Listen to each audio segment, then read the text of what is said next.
वटपौर्णिमा सणाची सर्वच बायकांना खूप आवड आणि उत्सुकता असते, तशीच मला सुद्धा होती। तर अशा पद्धतीने माझा वटपौर्णिमेचा सण साजरा केला। गुड मॉर्निंग एव्हरीवन, तुमच्या सर्वांचं पुन्हा एकदा स्वागत आहे आपल्या नवीन अशा ब्लॉगमध्ये। तर आज आहे वटपौर्णिमा, तुम्हाला सगळ्यांना वटपौर्णिमेच्या खूप खूप शुभेच्छा। तर हा व्हिडिओ माझा अगदी सकाळ सकाळचा म्हणजे झोपेतून उठल्यावरचा होता आणि सकाळी उठल्या उठल्या मी ब्लॉग स्टार्ट केला होता। उठून जास्त लिंबू पाणीच मी पित होते आणि चला म्हटलं तेवढ्यात आपला थोडासा ब्लॉग पण शूट करून घ्यावा, त्यामुळेच माझा आवाज थोडासा वेगळा येतो आहे इथे। तर मी हेच सांगत होते की आज वटपौर्णिमा आहे आणि माझी सुद्धा त्याचीच तयारी चालू झालेली आहे। तर तुम्हाला तर ते पुढे पाहायलाच मिळेल। आणि माझं आवरून वगैरे झालेलं आहे, तर मी देवपूजा सुद्धा करून घेतलेली आणि त्याच्यानंतर विहान उठला तर विहानला नाश्त्यासाठी मी ते केळी आणि ओट्स देत होते। पुरण सुद्धा माझं रेडी झालेलं होतं, इकडे भात आली होती, आमटी झाली होती आणि भजी करण्यासाठी मी सगळं कांदा वगैरे चिरून मिक्स करून ठेवलेला होता। त्याच्यानंतर मी इथे वटपौर्णिमेला जाण्यासाठी ताट वगैरे रेडी केलं। तुमच्या पूजेच्या ताटामध्ये काय काय असतं हे मला कमेंट करून नक्की सांगा। त्याच्यानंतर ताट वगैरे रेडी झालं, पण आता मला सुद्धा रेडी व्हायचं होतं। तर इथे मी पण रेडी झालेली आहे आणि मी छानशी अशी रेड कलरची साडी वेअर केली होती।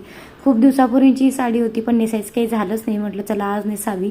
त्याच्यानंतर ज्वेलरी वगैरे घातली होती आणि मिररमध्ये व्हिडिओ घ्यायला गेले, पण मिरर थोडासा घाण होता, चला म्हटलं राहू द्या। मग यांनी माझा व्हिडिओ रेकॉर्ड केला आणि मी निघाले होते पूजा करण्यासाठी आणि विहानला इथे टी व्ही लावून दिला होता। मला वाटलं तो थांबेल, पण जसाच मी डोअर ओपन केला त्यानं रडायला सुरुवात केली, कारण की त्याला सुद्धा माझ्यासोबत खाली यायचं होतं, पण त्याला काही नेता आलं नाही। मी त्याला तसंच रडून घरी ठेवून आले, कारण की मला खाली आला तर तो काही पूजा वगैरे करू देणार नाही, म्हणून मी त्याला नाही घेऊन आले माझ्यासोबत। तर इथे माझी पूजा वगैरे चालू केली मी आणि सगळ्यात पहिल्यांदा वडाच्या झाडाला इथे मी पूजा वगैरे करून घेतली। हळदी कुंकू, वस्त्र, जे काही ओटीचं सामान, गूळ खोबरं वगैरे आणलं होतं सगळं देवाला अर्पण केलं। त्याच्यानंतर आरतीसुद्धा केली वडाच्या झाडाची आणि त्याच्यानंतर म्हटलं चला आता 7 फेरे मारून घ्यावं। आणखी ते कोण बायका आल्या नव्हत्या, आम्ही दोघी तिघीच होतो, तर गर्दी नव्हती, त्यामुळे सगळ्यात पहिला आम्ही दोघी तिघींनी पूजा करून घेतली आणि आता एक एक जणी येतच होत्या, तुम्हाला दिसतच असेल व्हिडिओमध्ये।